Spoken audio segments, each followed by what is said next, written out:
नमस्कार, देशोन्नतीमध्ये मी साक्षी आपलं स्वागत करते। बघूया प्रदेशच्या आजच्या टॉप 10 बातम्या।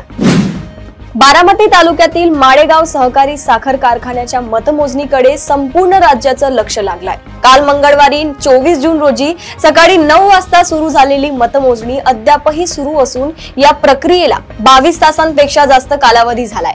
आज बुधवारी म्हणजे 25 जून रोजी दुसऱ्या फेरीसाठीची मतमोजणी पहाटे 5:30 वाजतापासून सुरू झाली। आतापर्यंत केवळ एकच निकाल घोषित झाला असून यामध्ये ब वर्ग प्रतिनिधी म्हणून उपमुख्यमंत्री अजित पवार विजयी झाले आहेत।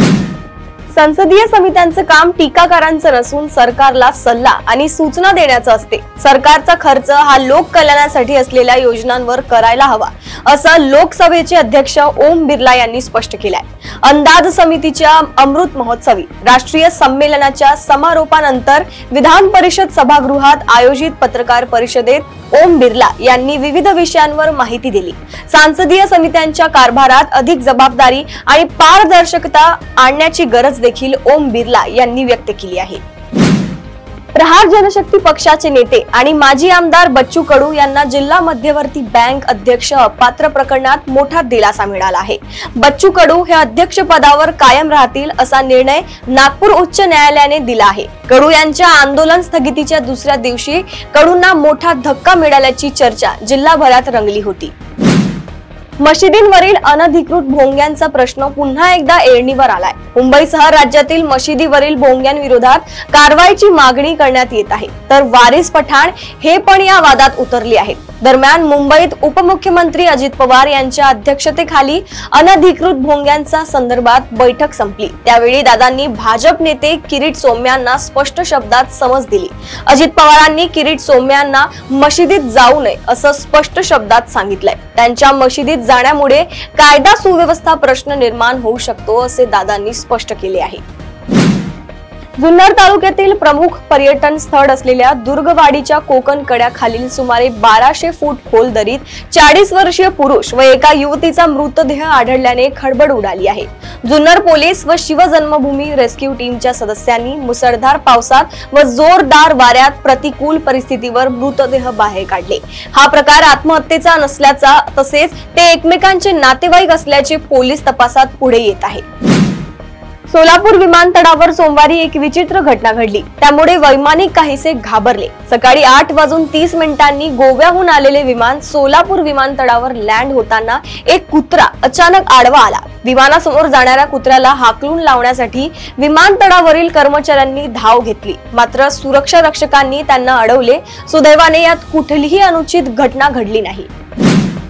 कोल्हापूर जिल्ह्यातील शेतकऱ्यांचा विरोध असतानाही महाराष्ट्र शक्तीपीठ महामार्गासाठी 20,787 कोटी रुपयांची तरतूद करण्याचा निर्णय मंगळवारी झालेल्या राज्य मंत्रिमंडळाच्या बैठकीत घेण्यात आला।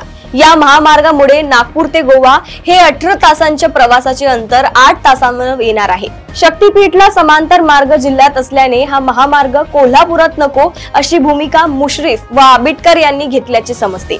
त्यामुळे कोल्हापूर जिल्ह्याबाबत पर्यायी मार्गाचा विचार होणार आहे। मुख्यमंत्री आणि दोन्ही उपमुख्यमंत्र्यांच्या बैठकीत याबाबत निर्णय होणार आहे। पुण्यातील राजकीय वर्तुळातून एक बातमी समोर आली आहे। भाजपचे पुण्यातील शहर महामंत्री प्रमोद कोंढरे यांच्यावर एका महिला पोलीस निरीक्षकाने विनयभंग केल्याचा ठपका ठेवला आहे। परिणामी या प्रकरणी प्रमोद कोंढरे यांच्यावर गुन्हा दाखल करण्यात आलाय। सोमवारी एका कार्यक्रमाच्या निमित्ताने भाजपचे नेते शनिवारी वाड्याजवळ जमले होते। त्यावेळी प्रमोद कोंढरे यांनी गर्दीचा फायदा घेऊन महिला पोलीस निरीक्षकाला 2 वेळा लज्जा उत्पन्न होईल असा स्पर्श केला। त्यानंतर त्या महिला पोलीस अधिकाऱ्याने ही गोष्ट वरिष्ठांना सांगितली। त्या परिसरातील दुकानातील सीसीटीव्ही फुटेज काढून तपासण्यात आले व गुन्हा दाखल करण्यात आला। राज्याच्या राजकारणात सध्या काडी विद्या आणि काडी जादू यावरून आरोप प्रत्यारोपांचं राजकारण रंगलं आहे। भास्कर जाधव यांनी रामदास कदम यांच्यावर केलेल्या आरोपाला रामदास कदम यांनी जोरदार प्रत्युत्तर देत थेट उद्धव ठाकरे यांनाच लक्ष केलंय।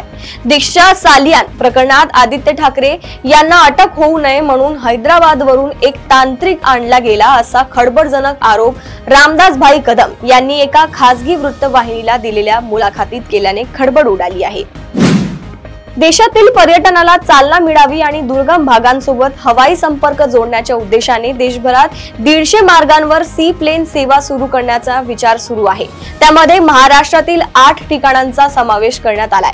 केंद्र सरकारच्या उडान 5.5 योजनेत हेलिकॉप्टर आणि सी प्लेन सेवांचा समावेश करण्यात आला आहे।